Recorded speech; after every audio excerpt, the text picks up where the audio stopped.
Quant à Jacob, il s'installa dans le pays de Canaan, là où son père avait séjourné. Quant à Jacob, donc ça fait une formulation qui fait la différence avec ce qui a été dit précédemment. Et je vous rappelle, qu'est-ce qui a été dit précédemment? Eh bien, chapitre 36, premier verset, « Voici la lignée d'Ésaü ». Et donc, on nous parle de la lignée, de l'histoire d'Ésaü, ce mot lignée.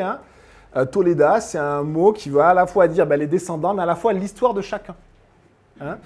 La vie de chacun. Et parfois, la vie de chacun est résumée par un nom, et parfois, la vie d'une personne est résumée par son histoire, ou par une partie de son histoire. Ici, l'auteur inspiré, le Saint-Esprit, a choisi de nous parler dans la lignée de Jacob. Voici la lignée de Jacob. Il a choisi de nous parler de Joseph. Ça veut dire que Dieu veut nous enseigner au travers de Joseph. Il nous enseigne parfois par les erreurs et les péchés de certains. On l'avait vu avec Ruben, par exemple, dans son péché. On peut le voir dans la Bible avec la lignée, les premières lignées, les mecs. Mais il nous enseigne aussi par son esprit dans vraiment des leçons de foi, des leçons pour nous. On peut le voir avec Enoch, on peut le voir avec d'autres personnes dans les lignées qui nous sont décrites précédemment. Alors ici, la lignée de Jacob, eh bien, on va voir maintenant la lignée de Jacob, verset 2. « Voici la lignée, la Toléda de Jacob, à l'âge de 17 ans, Joseph prenait soin du troupeau avec ses frères. » Il va être question donc de Joseph, un des fils de Jacob. Alors c'est un peu compliqué de suivre la fratrie de Jacob parce qu'ils sont nombreux. D'accord? Ils sont 12 gars et une fille. Ici, tout le monde est né. Le dernier à être né, c'était Benjamin. On avait lu précédemment que quand Benjamin est né, Ben-Oni, fils de ma douleur, eh bien, la maman est morte en couche. Elle est décédée lors de l'accouchement. C'était quelque chose qui arrivait régulièrement, malheureusement, en tout cas qui était fréquent. Et elle a donné naissance au petit dernier, Benjamin. Avant ce petit dernier, il y avait un autre petit dernier, Joseph, qui était le 11e gars, le 11e fils, et qui avait aussi une place à part dans le cœur de Jacob pour deux raisons. On va le voir par la suite. C'était un peu un des petits derniers. Ils ont souvent des places particulières, à raison ou pas. On va l'enseigner là. On va voir là ce que nous en dit la parole de Dieu. Et parce qu'il était aussi le fils de Rachel. Le fils de Rachel. On va voir ça ensemble. Le garçon, ou jeune homme, était en compagnie des fils de Bila et de Zilpa, les femmes de son père, et il rapportait leurs mauvais propos ou leur mauvaise renommée à leur père. Ici, on a Joseph qui est en compagnie des fils de deux autres femmes ou concubines. C'était des femmes secondaires, Bila et Zilpa. Et je rappelle l'histoire de la famille de Jacob, qui est une triste histoire parce que Jacob a fait rentrer la polygamie, et plus que cela d'ailleurs, après l'immoralité, comme Abraham l'avait fait, quand on ne pouvait pas avoir d'enfant, on donnait la servante à son mari pour que la servante puisse porter un enfant qu'on allait considérer comme le nôtre. Mais c'était de l'immoralité sexuelle. Et il y avait eu les 4 premiers enfants de Léa. 4 premiers enfants, Ruben, c'était le grand, Issachar, Siméon de mémoire, et ensuite il y avait eu Judas.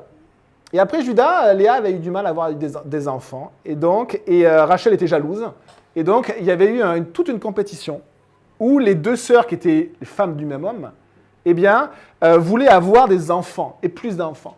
Et donc, elles ont donné l'une et l'autre leur servante, Bila, la servante de l'une, Zilpa, la servante de l'autre, pour avoir d'autres enfants.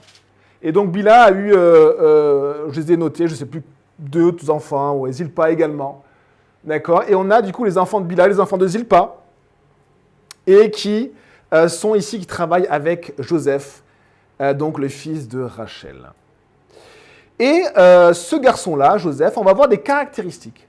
Et vous savez, quand on lit la Bible, on peut la lire avec le filtre de notre culture, ce qu'on entend régulièrement, ce que l'on croit, le filtre de notre cœur aussi. Et ce qui est intéressant là, c'est qu'ils rapportaient leurs mauvais propos à leur père. C'est une description que le Saint-Esprit met. Il montre quelque chose qui est vrai, mais il pointe du doigt sur cela. Avant de rentrer dans ces détails-là, on va juste rentrer dans la signification du nom, du prénom, Yosef. Yosef en hébreu, pourquoi est-ce qu'il a été appelé comme ça? Eh bien parce que quand il est né, c'était le premier fils de Rachel.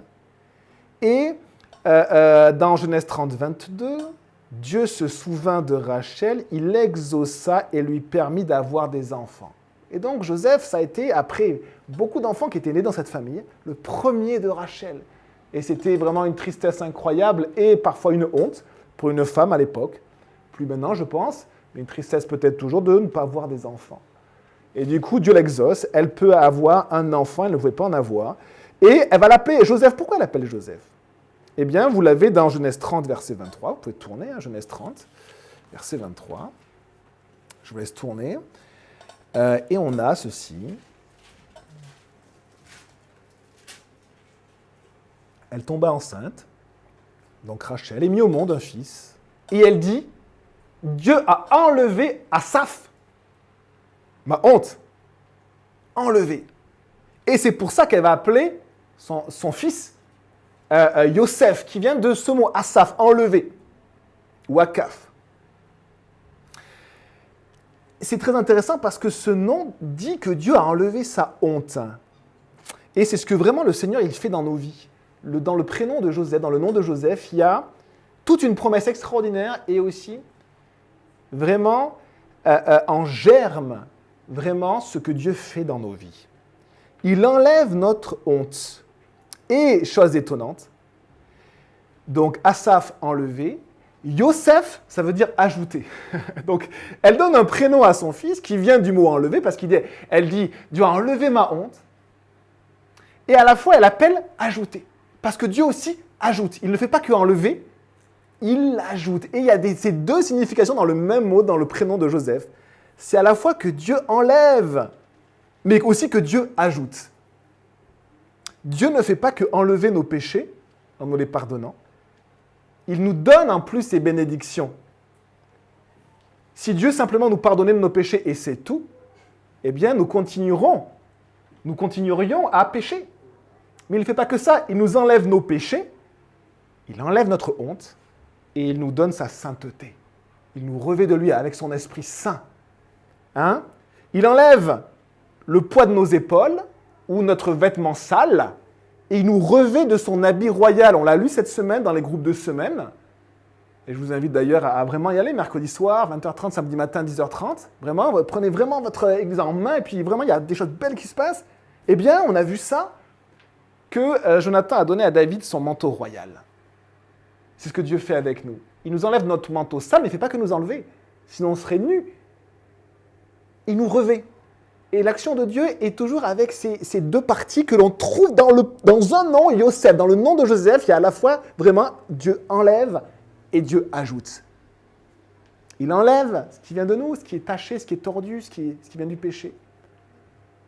Notre vêtement sale, et il nous revêt de lui, du vêtement royal. Et il y a une promesse incroyable quand Joseph naît. Et dans l'Ancien Testament, il y a d'autres personnes qui ont en eux une promesse. C'est qu'à la fois Dieu enlève la honte, Dieu enlève la malédiction, mais à la fois Dieu rajoute la bénédiction. Il ne fait pas que enlever la malédiction, il rajoute la bénédiction. Il ne fait pas que nous sauver de la mort, il nous donne la vie. Dans Joseph, il y a tout ça.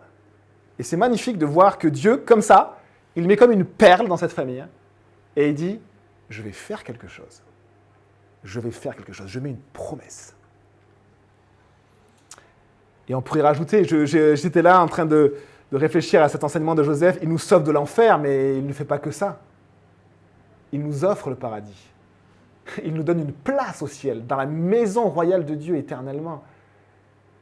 C'est vraiment incroyable. Il y a le fait que Dieu nous enlève ce qui nous met à terre, ce qui nous éloigne, ce qui nous salit, et il nous donne. 2 Corinthiens 5 nous dit ceci, que nous avons été revêtus, dans 2 Corinthiens 5, verset 3. Nous avons été revêtus. Et il rajoute quand même qu'il y a cette notion de gémir, d'être accablé, on va voir, il y a aussi une notion de souffrance. Mais, dans le verset 5 de 2 Corinthiens 5, il est noté que Dieu nous a donné le gage, ou les arts, ou un avant-goût de Dieu, il nous a donné l'esprit. Et donc, il ne fait pas que nous enlever notre péché, il nous a donné son esprit, Joseph. Alors, Joseph prenait soin du troupeau avec ses frères. Ça veut dire que Joseph était berger, que ses frères étaient bergers. C'était une famille de bergers. Hein. Il s'occupait des troupeaux, c'était un travail il y avait du travail, un peu comme à l'église, il y a du travail, il y a du boulot. Et dans votre vie, des fois, on dit à Dieu, ah, je ne sais pas quoi faire, Seigneur, je ne sais pas comment être utile. Continuez à faire cette prière, vous allez voir. Dieu va vous dire comment être utile pour le Seigneur, il y a tellement de choses. Et donc, alors pourquoi ils étaient avec les fils de Bilha et Zilpa? Est-ce qu'ils étaient proches en âge? C'est vrai qu'ils étaient plus proches en âge que peut-être les premiers, de Léa en tout cas. Ils travaillent ensemble avec les troupeaux de leur père. Et on lit, et ils rapportaient leurs mauvais propos à leur père. Alors dans notre culture, on dit, oh là là, le rapporteur. Ou c'est pas bien. Il rapporte. Oui, c'est vrai, mais quand vous voyez quelque chose de mal qui se produit, qu'est-ce qu'on fait? Surtout, on ne rapporte pas, on ne dit rien. Ou on s'associe au mal, qu'est-ce qu'on fait? Et je crois que c'est bien que nos enfants nous disent quand quelque chose de mal se produit. Je pense que c'est quelque chose qui est bien. Parce que quand quelque chose de mal se produit, nous devons être au courant. Et si nous leur disons surtout ne répète pas le mal qui est fait, eh bien il pourra se passer du mal et peut-être que nos enfants vont s'associer au mal. Et là, une des caractéristiques de Joseph, ce qui est intéressant, c'est qu'il ne s'associe pas au mal. Alors peut-être qu'il est rapporté, peut-être que... Et à nous aussi, en tant que parents, quand nos enfants nous disent, ben voilà, ce qu'a fait mon camarade, il a fait ça. Et si à un moment donné, notre enfant se plaît à commencer à rapporter tout le mal qui se fait, ben là, il se met au-dessus. Parce que les autres font du mal, moi je suis bien, je ne fais pas du mal. Donc là, c'est à nous d'avoir le discernement, de voir dans le cœur de nos enfants, hein. C'est le boulot des parents. De ne pas simplement mettre des règles, mais de voir ce qui se passe dans le cœur de mon fils. Est-ce qu'il se met au-dessus? Ou est-ce qu'il ne veut pas s'associer au mal? Et de leur enseigner, à la fois d'aimer leurs camarades, mais à la fois de leur dire, oui, ça c'est mal, et ça c'est bien. Et de leur apprendre à faire la différence entre le mal et le bien. C'est le rôle en tant que parents, en tant que responsables de nos enfants. Et alors, on voit ceux-ci ne s'associent pas au mal. Et on voit aussi que ses frères, eh bien, ils sont dans des engrenages, dans cette famille de Jacob, avec des mauvaises choses. Le mot « mauvais propos » veut aussi dire « mauvaise renommée ». Donc voilà, ils s'encourageaient au mal. Et Joseph, lui, ne voulait pas s'associer à cela. Alors bien sûr, ça va le mettre en porte-à-faux, ça va le mettre en opposition avec ses frères. Verset 3, « Israël aimait Joseph plus que tous ses autres fils, parce qu'il l'avait eu dans sa vieillesse. Et il lui fit un habit de plusieurs couleurs, une tunique bigarrée, suivant les différentes traductions. Tunique bigarrée, c'est une tunique vraiment de prestige, une tunique qui vaut cher, un habit vraiment beau. Voilà, vous imaginez dans une fratrie, vous les habillez à peu près pareil, et puis il y a la petite dernière, le petit dernier ou la personne qui est plus mignonne que les autres, ou plus mignon que les autres, et qui nous demande un vêtement super cher, et on lui offre, mais pas aux autres. C'est exactement ce qui s'est passé. Israël, pourtant, ici, Jacob est appelé Israël. Israël, c'est le nom de Dieu, le nom que Dieu lui a donné. C'est le nom de la personne régénérée. C'est le nouveau Jacob. C'est le nom de celui qui vit par la foi. Celui qui est croyant, celui qui veut servir le Seigneur.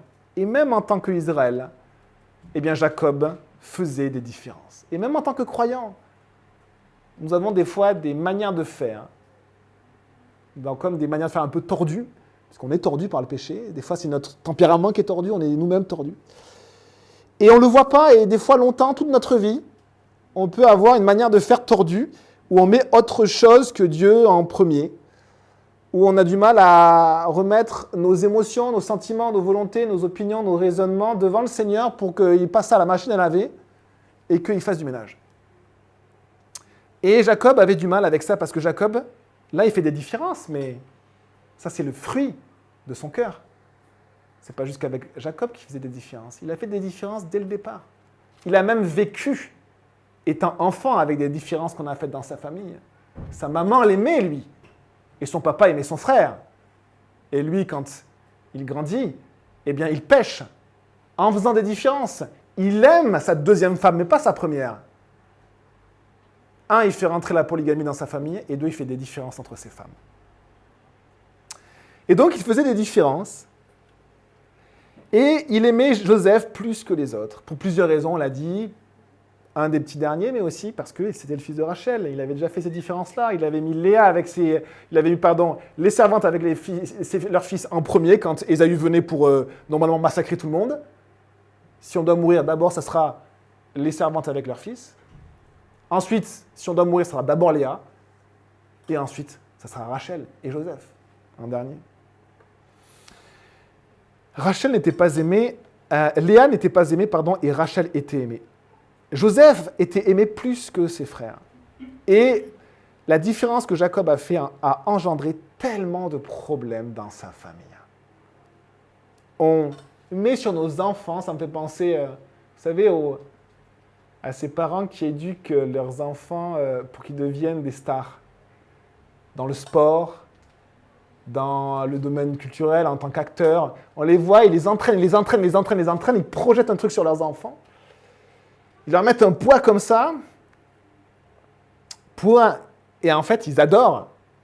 Ils idolâtrent quelque chose. Ils idolâtrent soit le sport, soit la performance, soit un statut social qu'on recherche, avec toujours des raisons. Hein.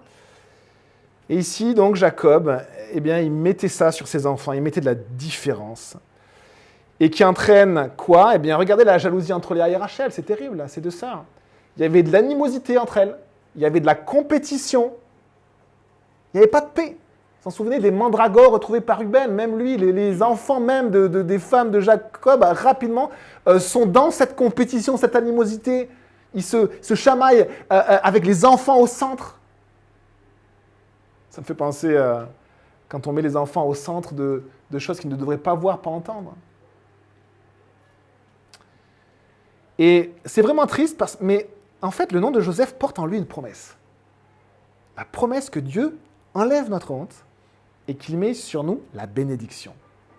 Et donc voilà, on voit une famille qui est un peu dysfonctionnelle. On est peut-être tous comme ça. On est peut-être tous des familles dysfonctionnelles. On ne va pas montrer les péchés de chacun. On va regarder le péché dans nos vies et se dire, oui Seigneur, je suis pécheur et je ne suis pas un exemple. Mais tu m'as choisi. Pas parce que je suis quelqu'un de bien, parce que tu as voulu m'aimer, tu as voulu me sauver.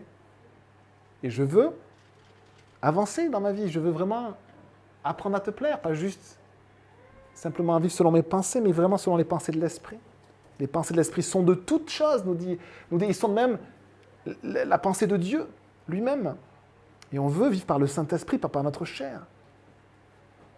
Alors comment c'est possible que la promesse de Joseph s'applique dans cette famille qui est assez dysfonctionnelle? Eh bien, Jésus nous dit, Luc 18, 27, « Ce qui est impossible aux hommes est possible à Dieu. » Et là, on va voir des ressorts extraordinaires dans la manière que Dieu a conduit et va conduire les choses dans la famille de Jacob. Quand on réalise que Joseph, c'est une promesse d'enlever la honte et le péché et de mettre la bénédiction, on voit la famille de Jacob, on se dit, non, c'est pas possible. Mais ce qui est impossible à Dieu, ce qui est impossible pour les hommes, est possible à Dieu. Alors la parole nous dit ceci, sur la différence que l'on fait. Proverbes, et vous pouvez prendre les proverbes, c'est au milieu de la Bible. Vous avez psaumes, les psaumes sont assez faciles à trouver parce qu'il y en a beaucoup, c'est un gros livre. Donc quand vous cherchez au milieu, vous arrivez sur les psaumes. Et après les psaumes, vous avez les proverbes. Et quand vous prenez Proverbe 20, verset 10, eh bien regardez. Il y a des versets comme ça, on apprend, on s'encourage, alors des fois c'est un peu scolaire, vous avez le droit ou pas de vous inscrire, c'est pas ça, mais je vous encourage, en tant que pasteur, à apprendre la parole de Dieu. Pour vous, pour être fort, fortifie-toi, c'est le nom qu'on a donné à ce petit ministère de l'Église, qui naît, c'est-à-dire, on veut s'encourager à apprendre la parole de Dieu. Qu'on se marque ou pas, on s'en fiche un peu, mais vraiment s'encourager à apprendre la parole de Dieu. Regardez, Proverbe 20, verset 10. Deux poids différents et deux mesures différentes font l'un et l'autre horreur à l'Éternel. Alors ça fait référence à quoi? Ça fait référence au marchand qui avait sa balance et parfois on met un poids de 2 kilos pour peser une marchandise de 2 kilos. Et parfois on ne mettait pas 2 kilos, on mettait un poids un peu plus léger, un peu plus lourd suivant les acheteurs pour les tromper. On mettait des poids différents. Et ça trompe la personne. Et nous, on fait un peu pareil, c'est-à-dire qu'on mesure les choses de manière différente, suivant les gens. Et pourtant, Dieu nous dit que lui, il ne fait pas comme ça. Lui, il est vraiment équitable. Et il donne à chacun selon son œuvre. Il nous regarde de la même manière. Il n'y a pas de chouchou. Et pourtant, Dieu veut nous bénir comme des chouchous à chacun, comme il a béni Joseph. Le caractère de Dieu, c'est le contraire. Hein? Le caractère de Dieu, il dit ceci, et Dieu, je vous le lis dans un verset de Deutéronome 10, 17, il dit « L'Éternel, votre Dieu, est le Dieu des dieux, le Seigneur des seigneurs. » Enlevez les dieux, il y a Dieu au-dessus. Le Dieu grand, fort et terrible, qui ne fait pas exception de personne, c'est-à-dire qui ne fait pas de différence entre les personnes. C'est dans le caractère même de Dieu, dans la pureté de Dieu, dans la sainteté de Dieu. Hein? Et qui ne reçoit pas de présent de pot de vin. Dieu déteste cela. Quand on essaie de changer les choses avec de manière politique, Dieu n'aime pas. Et ces versets répétés. Et alors, en tant que croyant, on voit que Jacob, qui était croyant, qui voulait vraiment servir le Seigneur, il a passé par beaucoup d'épreuves dans sa vie, eh bien, il a ce caractère-là. Alors que c'est Israël, celui qui est renommé par Dieu, il a ce caractère-là, et parfois on a des caractères qui déplaisent à Dieu, et bien on peut simplement... Et le moment de Sainte Seine qu'on aura, c'est aussi un moment où on expose nos cœurs devant Dieu, et on fait un peu comme le psalmiste, comme David, hein, regarde si en moi il y a des voies de chagrin. Regarde, montre-moi, et conduis-moi dans ta voie à toi, la voie de l'éternité, de la vie éternelle. Face à nos enfants, comment on réagit? Parfois, on a des caractères parmi nos enfants. Moi, j'ai 3 enfants et il y a des caractères avec lesquels on a plus d'affinité, naturellement. Il y a des caractères qu'on trouve plus gentils, des caractères qu'on trouve criards, il y a des caractères qu'on trouve rebelles, il y a des caractères qu'on trouve, etc. Et des fois, c'est des personnalités. Et parfois, on peut avoir tendance à ne pas donner la même chose à chacun. On va donner beaucoup de câlins à l'un, parce qu'on aime bien ses câlins, mais l'autre, il est un peu pénible, on lui donne moins de câlins. Et on a des fois, on fait des différences comme ça. Et alors, c'est vrai que les enfants n'ont pas les mêmes besoins. Il y en a qui ont besoin de plus de câlins que d'autres. Mais c'est à nous, en tant que parents, d'essayer de discerner cela. De voir justement cela et de se dire, tiens, est-ce que je fais des câlins à chacun de mes enfants? Est-ce que je dis à chacun de mes enfants que je les aime? Est-ce que je les valorise chacun? Alors oui, ça va être de manière souvent différente parce qu'ils ont une manière différente de percevoir les choses. Et ça, c'est notre boulot de parent, de se dire, tiens, comment il réagit? Qu'est-ce qu'il a besoin, mon fils? Pour qu'il se sente aimé, parce que je l'aime. Mais est-ce qu'il se sent aimé? Ou est-ce qu'il se dit, mais c'est toujours mon frère ou ma sœur qui a ça et moi je ne l'ai pas? Et vous savez, quand on a ce sentiment de différence, c'est un sentiment qui perdure toute la vie. Et quand nos enfants seront grands, ils vont régler des choses comme Jacob et Ésaü ont dû les régler à 40 balais. À 40 ans, ils étaient là l'un contre l'autre. On avait l'impression qu'ils voulaient se massacrer. À 40 ans, ce qu'on n'a pas réglé enfant, c'est toujours là. Et donc notre travail de parents, c'est d'essayer vraiment que le Saint-Esprit coule en nous pour essayer de discerner les choses, pour se remettre en question. Et demandez pardon aussi à vos enfants. Quand vous voyez que eh bien, vous avez mal agi envers vos enfants, vous avez fait des différends, vous avez été trop dur, mais demandez pardon. Ça, c'est... Vous mettez dans le cœur de vos enfants des perles. Des perles. Si mon père, qui est l'autorité, me demande pardon, waouh! Si ma maman, qui des fois est dure, me demande pardon, waouh! Et en fait, on essaie d'avoir de temps en temps l'image de Dieu. En fait, nos enfants nous appartiennent comme nous appartenons à Dieu. Les enfants sont sous notre autorité comme nous sommes sous l'autorité de Dieu. On a un grand rôle en tant que parents. Représenter Dieu pour nos enfants avec humilité. Et d'ailleurs, quand Dieu nous adopte, il nous appelle ses enfants. Il y a vraiment ce lien-là. Et il fait « Waouh, Seigneur, aide-nous, aide-nous ». Mais ce qui est beau, c'est que là, on a l'impression que c'est fichu. On va voir par la suite, sincèrement, cette famille, si elle venait à l'église, bon, ça serait un peu saoulant, quoi.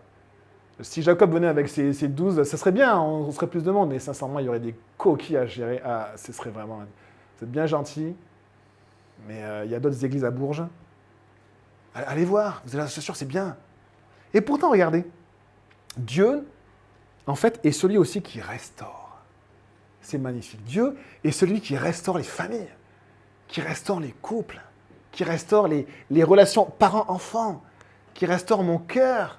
Dieu est un Dieu extraordinaire. Il a même les temps entre ses mains. Il sait C'est vraiment un Dieu incroyable, qui est au-dessus de tout, souverain. Et on va voir comment il va travailler dans cette famille tellement dure, là, ils veulent se tuer les uns les autres. Ils veulent se tuer littéralement dans cette fratrie-là. Ses frères, verset 4, remarquèrent que leur père l'aimait plus qu'eux tous et se mirent à le détester. Ils étaient incapables de lui parler sans agressivité. Demandez-vous en tant que parent, est-ce qu'il y a des jalousies entre mes enfants? Et c'est quelque chose vraiment à travailler, parce que la jalousie est dangereuse. La jalousie est dangereuse. Où est-ce qu'on voit le premier signe de jalousie dans la parole de Dieu? Est-ce que vous l'avez? Les premiers jaloux. Abel et Caïn. Et ça allait jusqu'où cette jalousie? Le meurtre. Et c'est horrible en fait, c'est horrible. Nous aussi on peut être jaloux, de même adultes, on peut être jaloux, on peut avoir une jalousie qui est... Même devant Dieu, être jaloux, on a l'impression que Dieu nous donne moins ou plus, je ne sais pas, mais... Et c'est un truc qui nous ronge. C'est tellement contraire à la grâce de Dieu. Dieu nous donne, et vraiment, mais ne croyez pas l'ennemi quand il vous dit que vous êtes moins, vous avez moins. C'est juste pas vrai. L'ennemi, il fonctionne comme ça, il nous met un poids là comme ça, et puis après on regarde les autres avec défi. Et il y a beaucoup de couples qui, à un moment donné, quand ils s'engueulent, à un moment donné, c'est comme si le Saint-Esprit leur dit, on est dans la même équipe. Une famille avec les frères et sœurs, les parents avec les enfants, c'est la même équipe. On n'est pas les uns contre les autres. Et ça, on doit l'apprendre à nos enfants. L'apprendre aussi, l'un et l'autre dans le couple. On est dans la même équipe. Moi et ma maison, nous servirons l'Éternel. Crois dans le Seigneur et tu seras sauvé, toi et ta maison. On est dans la même équipe. Avec des libertés quand les enfants grandissent, voilà, ils ont pu à nous obéir. Quand ils sont grands, quand ils sont majeurs, effectivement, majeurs. Je ne rentre pas dans les détails de l'âge, etc. Mais à un moment donné, ils sont adultes et effectivement, ils vont à nous honorer puis à nous obéir. Il y a vraiment ces transitions-là. Mais on est dans la même équipe. Verset suivant, Joseph fit un rêve. Alors, Joseph aussi, des fois on se dit, bon, Joseph, t'exagères. Petit rapporteur, monsieur, je rêve que je suis au-dessus des autres. Sincèrement, Joseph, t'exagères. Et pourtant, c'était quelqu'un qui ne s'associait pas au mal. Peut-être qu'il avait d'autres coquilles à régler. Vous savez, des fois, il y a quelque chose qu'il faut faire vraiment attention, et ça c'est vraiment une exhortation, c'est ce qu'on appelle l'orgueil spirituel. C'est assez étonnant parce que c'est deux mots oxymores, comme diraient les profs de français, c'est deux mots qui sont contraires, orgueil et spirituel normalement. Mais c'est que quand en fait on ne s'associe pas au mal, on peut devenir comme les pharisiens. Vous savez que les pharisiens avaient une théologie très proche de celle de Jésus. Et en fait, Jésus va être le plus dur envers les gens qui étaient le plus proches de lui. Quand on lit certains enseignements des pharisiens, vous avez l'impression, on a retrouvé des enseignements de pharisiens, notamment dans les grottes de Qumran. On a retrouvé des parchemins super vieux de l'époque de Jésus. On a l'impression d'entendre des enseignements d'église. Il y avait des choses qui étaient magnifiques, mais il y avait un orgueil spirituel. C'est-à-dire que moi, je me mets en dehors du péché, et du coup, je suis supérieur aux autres. Et ça, c'est un péché qu'on le voit dans l'histoire de l'Église. C'est quand l'Église se prend au-dessus du monde. Et Jésus déteste cela. Il déteste. Il a même dit à son peuple, tu ne détesteras pas l'Égyptien, parce que souviens-toi que tu as été étranger chez lui. Souviens-toi, tu ne détesteras pas les autres. Tu ne t'élèveras pas contre les autres. Ne nous élevons pas, que ce soit contre le monde ou contre nos frères et sœurs. Parfois, on a l'impression qu'on a une vie sainte. Et venez au Kids Club, venez servir à l'église, vous allez voir vos caractères. Vous allez voir, les caractères, là, c'est, comme on dit le faire aiguise le faire. Et tous les gens saints, à un moment donné, on voit leur caractère. Moi, le premier, je ne suis pas saint, mais moi, le premier, et on voit comment on vit dans l'église. On la vit naturellement, on est nous-mêmes. On arrête d'essayer d'être des bons chrétiens, on est nous-mêmes, et Dieu agit. Et on veut se remettre en question. Et on veut laisser vraiment la place au Saint-Esprit. On veut laisser la place à la parole de Dieu. Pas juste une place, mais centrale. Et Dieu fait de belles choses dans cette église.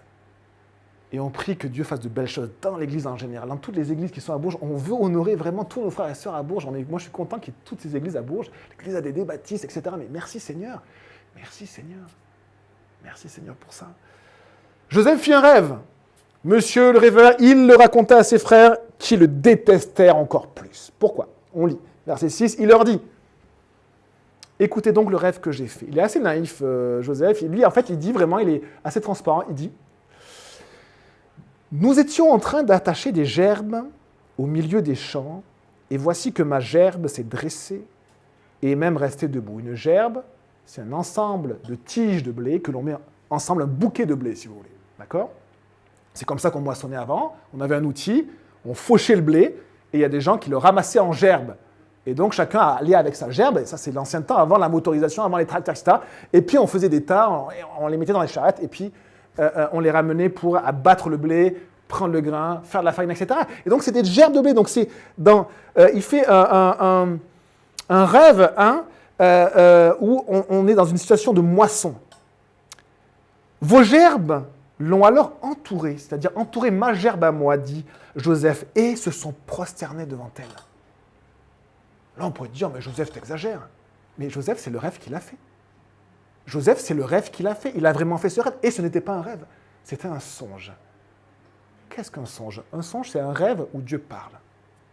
Et là, Dieu est en train de dire ce qu'un jour il va se passer. La réaction de ses frères, pour nous, elle est un peu légitime, mais ses frères aussi, ils étaient aussi tournés vers le mal. Et au lieu de dire, peut-être que Dieu a choisi Joseph pour transmettre quelque chose. Qu'est-ce que dit Jésus à ce sujet? Nul n'est prophète dans sa famille et dans sa patrie. Quand Dieu choisit quelqu'un pour apporter quelque chose de la part de Dieu, les premiers qui vont les casser, c'est souvent les plus proches. C'est étonnant, hein? Et ici, on a la réaction, ses frères lui dirent, est-ce que tu vas vraiment régner sur nous? C'était pas vraiment ce que disait on va voir le rêve, c'est pas exactement, mais est-ce que tu vas nous gouverner? Ce qui est trop marrant, c'est qu'ils sont en train de décrire ce qui va se passer dans la suite. Et ils le détestent pour ça. Ils le détestent pour ce que Dieu va faire. Étonnant, hein? Ils le détestent, alors c'est ce que Dieu a choisi de faire dans la vie. Si vous connaissez l'histoire de Joseph, c'est impressionnant. En fait, ils disent clairement ce qui va arriver. Ils le détestèrent encore plus à cause de ses rêves et de ses paroles. Alors, si on analyse un peu plus ce rêve, sans se dire, je vais vous dire exactement ce qui est dit, mais si on analyse, ce n'est pas vraiment Joseph. C'est la moisson de Joseph. Ce qui sort des mains de Joseph, les fruits de Joseph et les fruits de ses frères. Et on voit que ce qui va sortir de la vie de Joseph va être une abondance supérieure à ce qui va sortir des mains de ses frères. Et alors, verset suivant, verset 9, Joseph fit encore un autre rêve. Et il le raconta à ses frères. Il dit, j'ai fait encore un rêve. Le soleil, la lune et 11 étoiles se prosternaient devant moi. Là, il ne faut pas chercher midi à 14h, hein, parce que Joseph, il avait combien de frères? 11. Donc là, c'est très très clair. Des fois, Dieu, nous on est un peu compliqué. Ah, c'est peut-être les 11 brebis que j'ai vues hier. Non, tu as 11 frères. La figure du Père, le soleil, la figure de la mère, la lune, de figure au-dessus. Et tous ces astres-là, alors là, on imagine Dieu, c'est comme si... Là, c'est vraiment au niveau de galaxie, quoi. C'est Dieu, il a toute chose entre ses mains. Il donne vraiment une image de la presque de la galaxie. Il maîtrise même les étoiles, il maîtrise le soleil, la lune.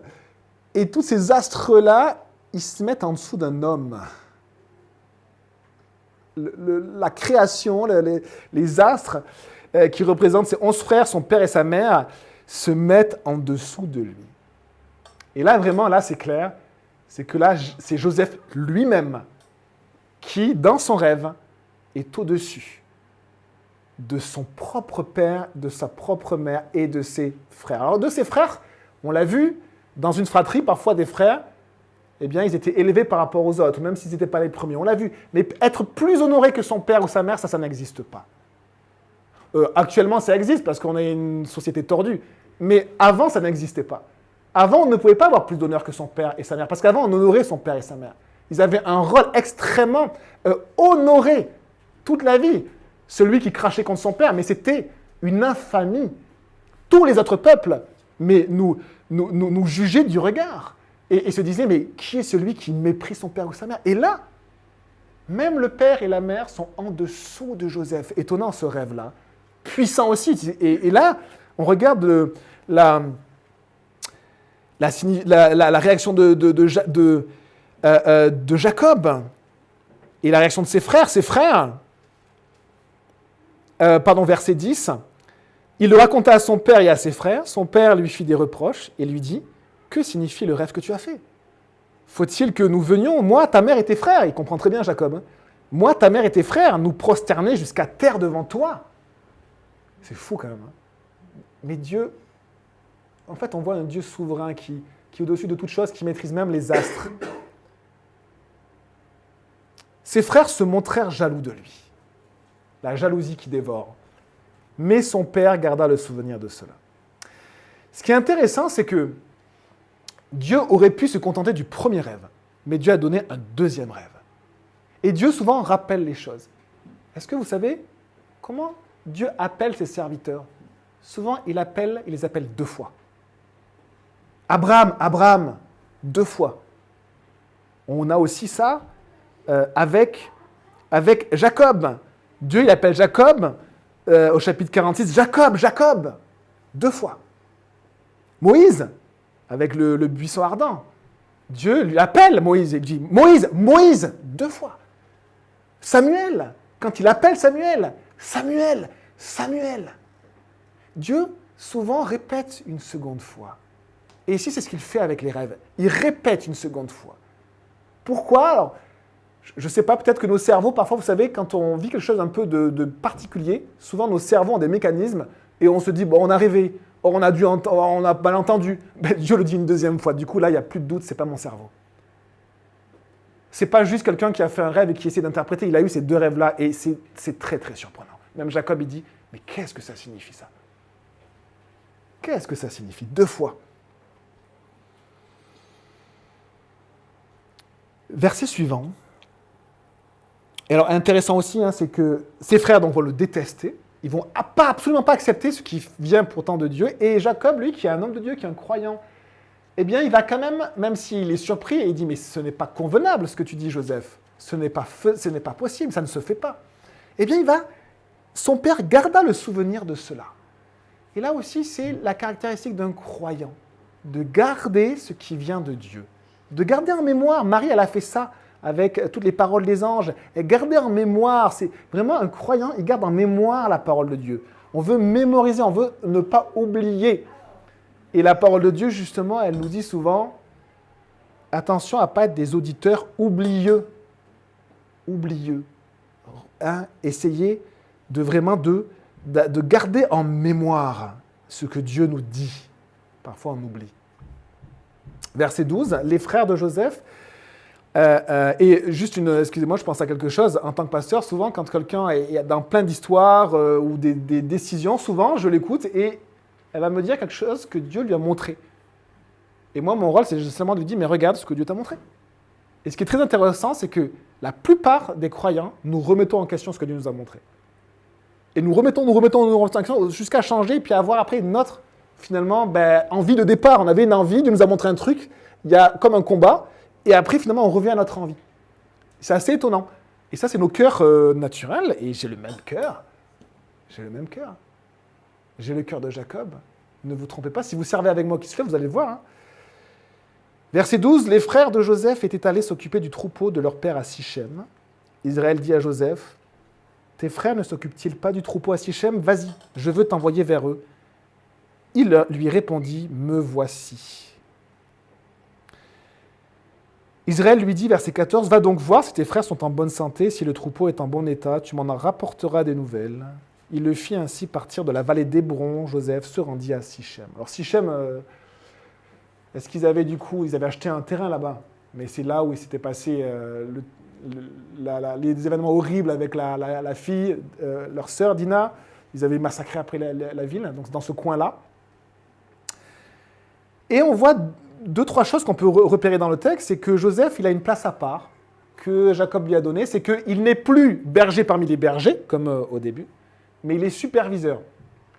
Jacob l'a mis comme superviseur, celui qui va voir si chacun est à la bonne place.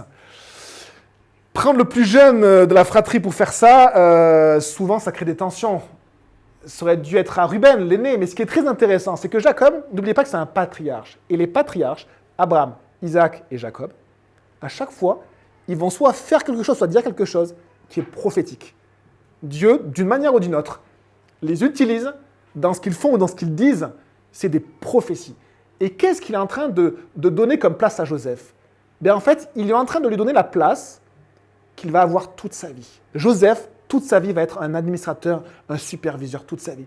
Auprès de Potiphar, il supervisera ses biens. Dans la prison, il supervisera les biens de toute la prison. Auprès du pharaon, il supervisera ses biens. Incroyable. Et qu'est-ce que fait Jacob? C'est étonnant. C'est comme s'il lui donne le rôle qu'il aura toute sa vie. Donc Joseph, je pense qu'il avait des capacités aussi dans ce domaine-là, de gérance. Ça s'appelle, vous savez, un don de gérance. Normalement, c'est le don qu'ont les pasteurs. Dieu appelle à gérer. À gérer, on n'est pas souvent des bons administratifs, c'est-à-dire tout ce qui est technique, mais gérer, c'est juste, est-ce que tout se passe bien? Est-ce que les gens sont à la bonne place? Et du coup, est-ce que dans le QSLEB, est-ce que voilà, tout le monde, le goûter c'est bon, ça c'est bon, ça c'est bon, et comme ça, on peut vraiment servir. Tiens, il manque ça, on en parlera après. Qu'est-ce que vous en pensez? C'est ce qu'on fait, hein, on se voit, on travaille ensemble. Qu'est-ce que vous pensez? Qu'est-ce qui manque? C'est un don de gérance. Et en fait, il semble que Joseph ait ce don-là. Mais bien sûr, mettre le plus jeune à 17 ans au-dessus de ses frères, ben, c'était encore plus difficile pour eux. Et pourtant, c'est étonnant, hein, et pourtant, bon, c'était l'appel que Joseph aura. On lit la suite. Et donc, on voit aussi une autre caractéristique. Joseph est obéissant. Me voici, il est là. Après, il a un rôle qui est quand même beaucoup plus agréable que ses frères à ce moment-là. Et du coup, il va partir. Verset 15. Donc, il part. Et le problème, c'est qu'il ne trouve pas ses frères à Sichem. Et donc, verset 15, un homme le rencontra alors qu'il errait dans la campagne et lui demanda « Que cherches-tu » Très étonnant. Des fois, Dieu met des passages comme ça, on se dit « Mais d'où ça vient, ça ?» Joseph répondit « Ce sont mes frères que je cherche. »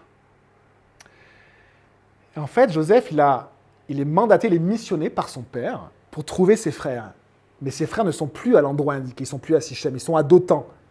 À 15 km de là. 15 km à pied, c'est long, on ne les voit pas juste en regardant l'horizon, où on va. Et là, c'est très intéressant parce que Dieu lui envoie un guide, un homme qui l'aide. Et Dieu fait cela avec nous. Et ce guide-là, aujourd'hui, il s'appelle le Paraclète. Il s'appelle l'aide. Celui qui est le Saint-Esprit. Qui est aussi appelé l'encourageur, l'exhortateur ou l'avocat, celui qui plaide pour nous, mais celui aussi qui est notre adjoint. C'est assez étonnant, c'est vraiment le mot adjoint, c'est-à-dire celui qui vient pour nous aider. Et on l'a chanté, Saint-Esprit, viens dans ma maison. Je ne sais pas me conduire, mais toi, tu vas me conduire. C'est très étonnant, c'est vraiment une belle image d'un homme qui vient de nulle part. Et regardez la suite, hein. Joseph lui dit, ce sont mes frères que je cherche. Dis-moi donc où il garde le troupeau. Ça se trouve, il n'en savait rien, mais dis-moi, comme s'il avait les réponses à tout, je ne sais pas. Et l'homme dit, ils sont partis d'ici, en effet, je les ai entendus dire, allons à Dothan. Joseph partit sur les traces de ses frères et il les trouva à Dothan. Étonnant, hein, d'être guidé comme ça, par cet homme de nulle part, cette aide qui vient, mandaté par Dieu, comme un ange. Les anges aussi, ils ont ce rôle-là d'administrateurs d'aide qui viennent pour aider les croyants, aider même les croyants, pour avoir le salut, c'est-à-dire des personnes que Dieu cherche. Comme ça, il y a des aides que Dieu envoie, des anges, qui viennent pour qu'ils puissent enlever toutes les attaques un peu du diable, pour qu'ils puissent vraiment accéder au salut. C'est ce que la parole de Dieu nous dit. Là, c'est assez étonnant. Cet homme, comme un ange, comme le Saint-Esprit, qui est là. Verset suivant. Et là, on voit aussi un rôle de Joseph envers ses frères. Il veut rechercher ses frères. Un jour, il les trouvera, ses frères. Mais eux ne le reconnaîtront pas. Et un jour, il les embrassera, ses frères. Il y a vraiment un rôle de Joseph avec ses frères. Il y a Joseph et ses frères. Et il a un rôle auprès de ses frères. C'est assez étonnant. Comme un berger auprès de ses frères, il a 17 ans. Il est grande gueule. Il est tranquillement chouchou de son papa à la maison. Il dort dans son lit. Et tandis que ses frères sont avec les troupeaux et dorment à la belle étoile. Donc, il y a plein de choses, plein de différences aussi qui viennent aussi de Jacob. Un peu dommage. Ou lui peut-être d'attendre. Est-ce que c'était... Je ne sais pas. Après, c'est des raisonnements, hein. Mais verset 18, ils le virent de loin. Il arrive à Dothan. Et avant qu'il ne soit près d'eux, ils complotèrent de le faire mourir. C'est juste triste à pleurer. Ils se dirent l'un à l'autre, voici le rêveur qui arrive. Allons-y maintenant, tuons-le et jetons-le dans une des citernes. Nous dirons qu'une bête féroce l'a dévoré, et nous verrons ce que deviendront ces rêves. Vous avez vu toute la rage dans ces paroles-là contre leurs propres frères. Voici le rêveur, voici le chouchou. Voici celui qui est choisi, qui est à la faveur du Père. Celui qui fait des rêves où il est toujours supérieur. Et pourtant, Jacob, lui, il avait gardé ça en mémoire, ses rêves. Et ses frères, les frères de Jacob sont incapables de se demander si ces rêves viennent de Dieu. Et je pense que même si c'est difficile des fois dans nos relations ou avec d'autres personnes qui ont des caractères qu'on a du mal à supporter ou ce que Dieu fait dans leur vie qu'on a du mal à supporter, le péché nous rend incapables de discerner ce qui vient de Dieu. Et les frères de Jacob, il y avait du péché. Il y avait un truc pervers chez eux, et on va le voir, comment tu peux vouloir tuer ton frère. Comment tu peux vouloir tuer ton frère? La citerne, c'est quoi? C'était en fait des trous creusés dans les rochers, dans les sols durs, et en fait, c'était des réservoirs d'eau. Donc quand il y avait la saison des pluies, les citernes étaient pleines d'eau, et Jésus parle des citernes crevassées. Pourquoi? Parce qu'il fallait enduire les citernes d'un enduit imperméable, donc c'est beaucoup de travail pour les bergers, et pour avoir ces réservoirs. C'était la vie dans ces régions-là, parce qu'il pleuvait peu, et il pleuvait à des moments précis. Et donc, il pleuvait beaucoup, mais qu'à des moments précis. Et donc, c'était des réservoirs. Mais la plupart du temps, ces citernes, elles étaient sèches. Et donc, il devait y avoir un peu d'humidité au fond. Un homme a eu le même... va vivre la même chose que Joseph, c'est Jérémie, le prophète Jérémie. Il y avait souvent peut-être des scorpions ou autres en bas, puisque c'était des endroits humides qui attiraient les bêtes. Et du coup, c'était aussi le sort qu'on réservait aux condamnés à mort. Si vous vouliez condamner à mort une personne, vous la jetez dans une citerne. C'est assez simple, vous êtes deux, vous prenez un gars, vous le jetez dans la citerne, il ne pourra pas remonter et vous partez. Il est condamné à mort. Et donc en fait, il parle, c'est horrible, donc il parle, un, de le tuer, deux, de le jeter dans la citerne. Ils ont envie de tuer leur frère. On repart sur Abel et Caïn. Caïn qui avait envie de tuer Abel. Et Dieu va lui dire ceci dans Genèse 4. Genèse 4, verset 7. Certainement, si tu agis bien, tu relèveras ton visage. Et si tu agis mal, le péché se couche à ta porte. Et ses désirs se portent vers toi. Mais toi domine sur lui. Ce verset est extraordinaire parce qu'il nous montre que quelle que soit l'origine de mon péché. J'ai eu une enfance difficile, mon père me battait, je suis dans l'alcool. Le péché vient de toi. Et le péché est une décision qui vient de toi. C'est ce que le Seigneur dit. Pourquoi Caïn voulait à mort à Abel? Parce que Abel avait la faveur de Dieu et pas Caïn. Et au lieu que Caïn se repente devant Dieu, au lieu que les frères de Joseph se repentent devant Dieu, la jalousie monte jusqu'au meurtre. Et Dieu dit, c'est ton choix. Le péché, il est là, la jalousie, elle est là, elle se couche à ta porte. Si tu ne fais rien, la jalousie, elle va se transformer en meurtre. Tu vas vouloir faire des mauvaises choses terribles. Et donc, ici, on a ces frères qui ne se repentent pas. Il faudra toute une vie pour qu'ils puissent se repentir. Ça arrivera à la fin. 20 ans après, peut-être. Le péché des frères de Joseph qui était dans leur cœur. Dieu nous dit ceci dans Deutéronome 30, verset 19. Il dit ceci. « J'en prends aujourd'hui à témoin contre vous le ciel et la terre. J'ai mis devant toi la vie et la mort, la bénédiction et la malédiction. Choisis la vie, afin que tu vives, toi et ta descendance. » C'est pareil pour nous et le péché. En fait, Dieu il nous dit, mais ça c'est la mort, le péché. Mais j'ai mis aussi la vie devant toi. Et donc, il y a deux choses, un peu comme Joseph, c'est-à-dire rejeter et accepter. Rejeter la honte, accepter la bénédiction de Dieu. Mais là, c'est exactement pareil. C'est rejeter la mort, accepter la vie. C'est ce que Dieu nous dit. Il y a le prénom Joseph, dans ce prénom, il y a ce verset-là. Rejeter la mort, accepter la vie. Versets 21 et 22, Ruben entendit cela. Ruben, c'est le fils aîné. Et il le délivra de leurs mains. Il dit, n'attend-on pas à sa vie? Il leur dit encore, ne versez pas de sang. Et là, normalement, Ruben aurait dû s'arrêter là. Ruben, là, il prend ses responsabilités et on va voir, c'est dur de prendre ses responsabilités jusqu'au bout parce que, à un moment donné, quand on se positionne pour le bien, pour la vie, on peut perdre beaucoup. Et nous, en tant que croyants, des fois, on se positionne, mais quand on voit qu'on a beaucoup à perdre, eh bien, on se positionne, mais pas jusqu'au bout. Et c'est ce que Ruben va faire. Ruben, c'est assez intéressant parce qu'il se positionne, c'est son rôle d'aîné, et lui, la honte retombe sur lui, et surtout, c'est son rôle de protéger ses frères, en fait. C'est vraiment ça. À l'époque, c'était vraiment, après le père, c'était l'aîné. Et là, il prend ses responsabilités, mais regardez ce qu'il dit après. Jetez-le dans cette citerne qui est dans le désert et ne portez pas la main contre lui. Il avait l'intention de le délivrer de leurs mains pour le faire retourner vers son père. Ça veut dire que finalement, Ruben trouve une solution pour apaiser ses frères, mais la solution, c'est quand même de faire du mal. Vous voyez, donc on ne va pas aller jusqu'au meurtre, mais on va faire un mal moins grand. C'est pas ça faire le bien. Faire le bien, c'est pas faire un mal moins grand. Vous savez, comme quand on dit « Oh, tout le monde le fait ça, c'est un mal, mais c'est pas un mal. » Non, devant Dieu, il veut vraiment nous libérer du mal. Et Ruben, là, il commence à faire la bonne chose, mais il n'arrive pas vraiment à faire le bien. Il arrive à empêcher un peu le mal. Vous avez vu la différence?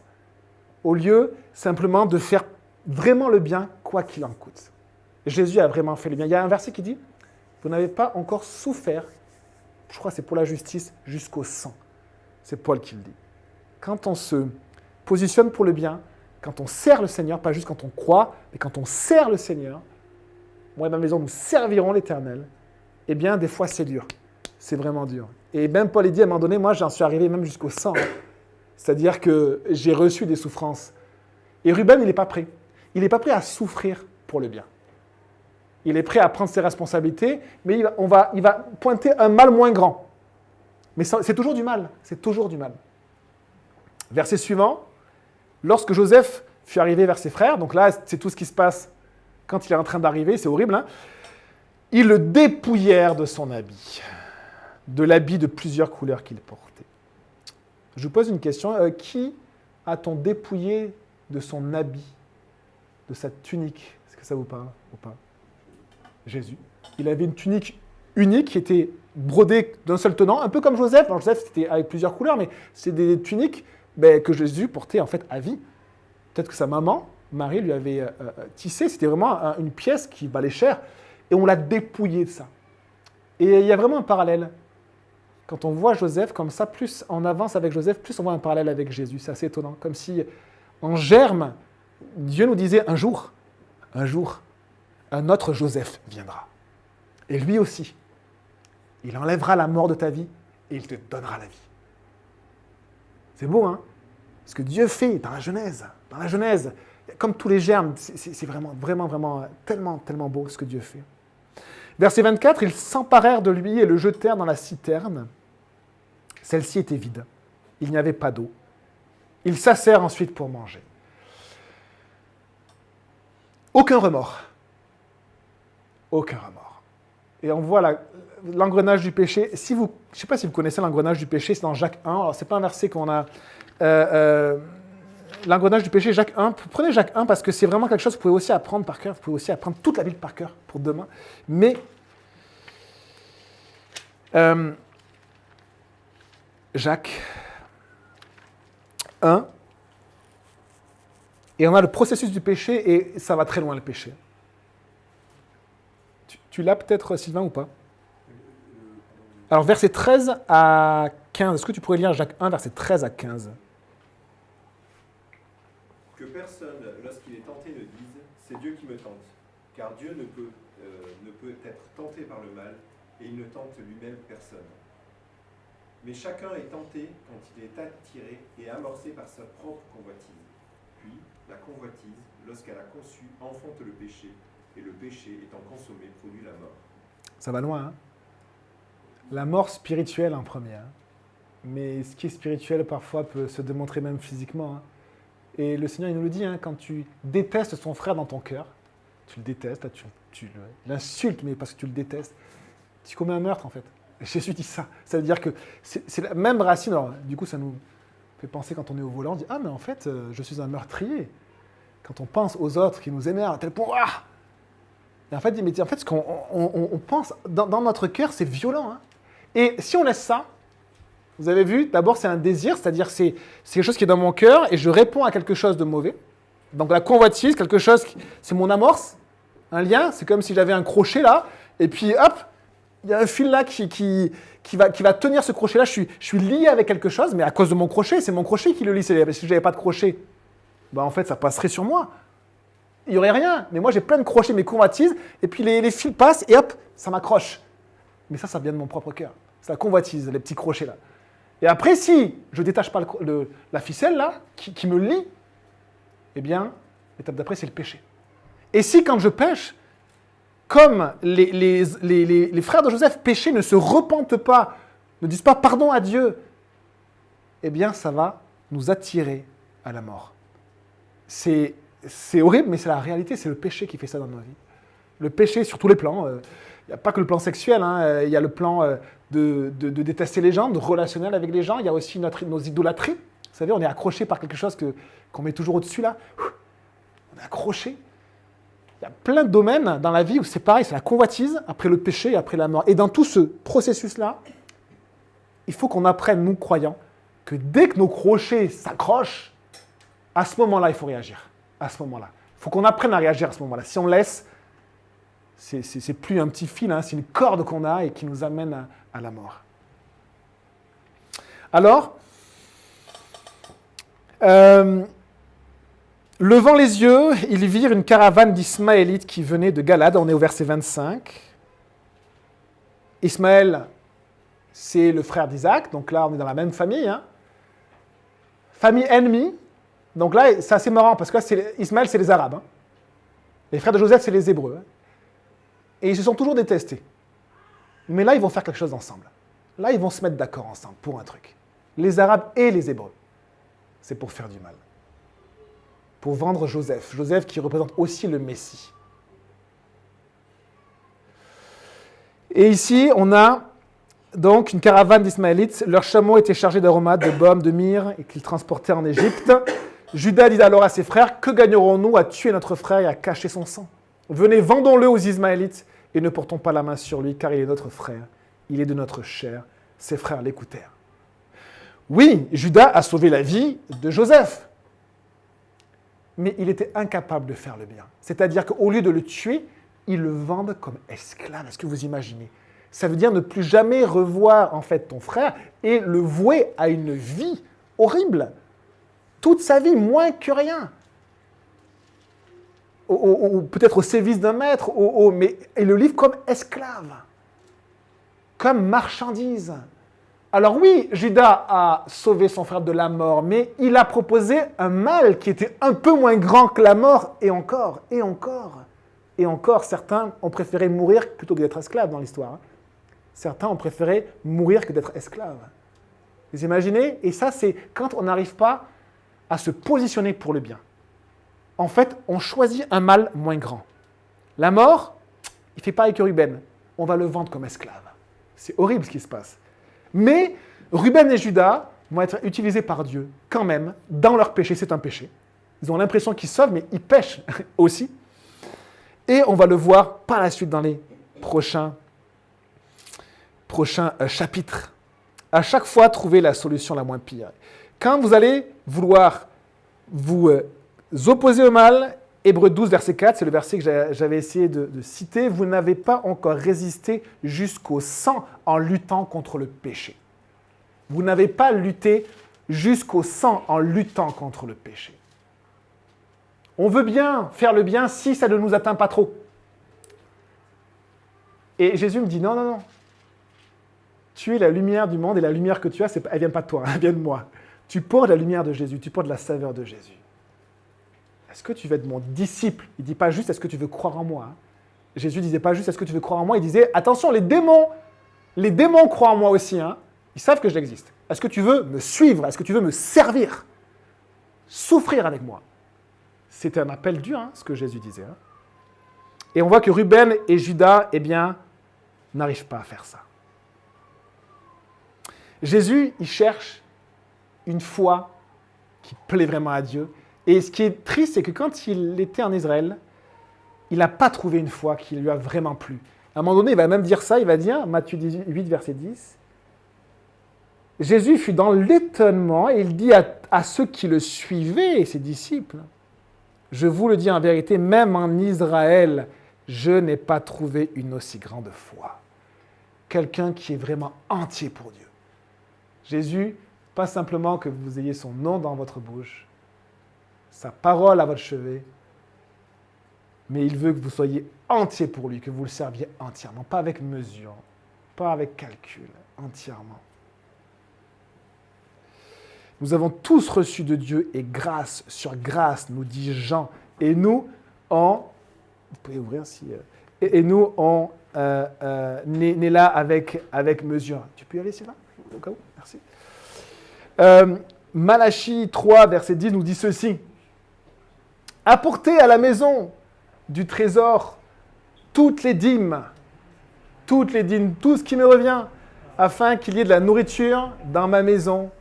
Mettez-moi de la sorte à l'épreuve, dit l'Éternel, des armées, et vous verrez si je n'ouvre pas pour vous les écluses des cieux, si je ne répands pas sur vous la bénédiction en abondance. Vous savez, je pense que Dieu nous a bénis hier parce que des gens se sont levés pour servir. Quand vous vous levez pour donner la dîme de votre temps, la dîme de vos ressources, eh bien, c'est ce qui plaît à Dieu. Et c'est ça l'Église. L'Église, ce sont des gens qui se retrouvent pour donner la dîme à Dieu. La dîme de nos ressources, la dîme de notre temps, la dîme de notre service, la dîme de nos pensées. Oh, si on donnait juste 10% à Dieu de nos pensées, non, mais on deviendrait des hommes de Dieu, des femmes de Dieu de malades. Donnez-moi toutes vos dîmes. Et regardez si je n'ouvre pas les écluses des cieux. Nous avons tous reçu de lui, et grâce sur grâce. Alors, verset 28, au passage des marchands madianites, donc une des branches d'Ismaël, ils tirèrent et firent remonter Joseph de la citerne et le vendirent pour 20 pièces d'argent aux Ismaélites qui l'emmenèrent en Égypte. Qui est-ce qu'on a vendu aussi pour des pièces d'argent? Ça vous dit quelque chose ou pas? Jésus. Est-ce que tu te souviens des pièces, nombre de pièces? Alors moi j'ai 30 en tête, 30 ou 32. Et pourquoi ici 20 et 32? En fait, c'était juste le cours des esclaves. À l'époque, un esclave valait 20 pièces d'argent. À l'époque de Jésus, il valait 30 pièces. 32 peut-être. Et on peut même dater l'époque précise de Joseph. C'est cruel et c'est triste par rapport au prix des esclaves dans ce temps-là. En fait, Jésus a été vendu par Judas pour le prix d'un esclave. Et Joseph a été vendu pour le prix d'un esclave. Lorsque Ruben, verset 29, revint à la citerne, il constata que Joseph n'y était plus. Il déchira ses vêtements. Retournant vers ses frères, il dit, « Il n'est plus là, et moi, où puis-je aller ?» Ils prirent alors l'habit de Joseph, tuèrent un bouc. Alors, je ne l'avais pas vu ici, mais là aussi, ça nous parle aussi de Jésus, et plongèrent l'habit dans le sang. Qu'est-ce qui se passe quand Abraham doit tuer son fils Isaac pour l'offrir en sacrifice à Dieu? Au moment où il doit le sacrifier, la main s'arrête, et qu'est-ce qu'on trouve en fait attaché par les cornes? Un bouc qui va être aussi tué. Ils envoyèrent l'habit de plusieurs couleurs à leur père avec ce message. « Voici ce que nous avons trouvé, reconnais donc si c'est l'habit de ton fils ou non. » Jacob reconnut et dit, et là tous sont complices. Ruben, Judas, tous sont complices. Et ils vont porter ce poids-là toute leur vie. Et quand ils vont être devant Joseph en Égypte, quand ils vont réaliser que c'est Joseph, imaginez ce qu'ils vont se dire. Qu'est-ce qui s'est passé? Ce sont tous des meurtriers. Tous. Ce sont tous des meurtriers. Ruben, Judas et les autres frères. Tous. Et Ruben qui n'a pas réussi à faire le bien jusqu'au sang, comme on dit, c'est-à-dire à vraiment s'impliquer quoi qu'il en coûte, eh bien forcément maintenant, son frère n'est plus là. Forcément. Verset 33, Jacob le reconnut et dit, « C'est l'habit de mon fils. Une bête féroce l'a dévoré. Joseph a été mis en pièces. » Jacob déchira ses vêtements. Il mit un sac sur sa taille. C'était la manière avant de porter le deuil. On se salissait pour dire qu'on n'avait rien à attendre de la vie et qu'on portait la mort sur nous. Et il mena longtemps le deuil de son fils. Verset 35, tous ses fils et toutes ses filles vinrent pour le consoler. Vous imaginez quand même l'image cynique? Ah papa, alors que c'était eux les responsables de ce qui se passait. Mais Dieu était en train de travailler leur cœur. Parce qu'ils vous voyaient leur père abattu pendant des années, abattu, et ils étaient les responsables de cela. Et le Seigneur commençait à travailler dans ce cœur dur des 12 patriarches d'Israël. Des 11 plutôt, fils de Jacob.